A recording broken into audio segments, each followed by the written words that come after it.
The first public update on Foxconn's plans for Racine County. Taxpayers who hoped to get some answers were disappointed. Nobody from the company showed up, so neighbors shared their frustrations with our Tom Durian. Basically, what we got was a dog and pony show and a lot of gaslighting. Residents frustrated with the lack of development and jobs at the Foxconn site in Mount Pleasant came to the first public meeting since 2019, hoping to learn what the future holds. Once again, we still do not know what Foxconn plans to do. Kelly Gallagher represents a better Mount Pleasant, a group of homeowners and concerned citizens who believe the Foxconn deal with Wisconsin and Mount Pleasant was a failure. Foxconn in Mount Pleasant is the largest failed publicly funded economic development in U.S. history. At the informational meeting, slides were shown depicting what has happened at the site over the past few years.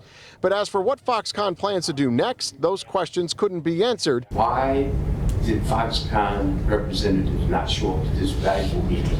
I have no idea why they declined. I expressed it in both written and oral communications with the company. Originally, Foxconn was to create 13,000 jobs and make a $10 billion investment in Racine County. For it, they would get nearly $3 billion in tax subsidies. A renegotiated deal with the state brings those numbers to 1,450 jobs, a $672 million investment by Foxconn, and $80 million in tax breaks from the state. The place now looks blighted. We have underutilized buildings, piles of dirt, and electric poles littered throughout. Kim Mahoney and her husband now live on the corner of Foxconn's original development and want answers. They haven't told us anything that they've done since 2020 except for hope that something else comes in here.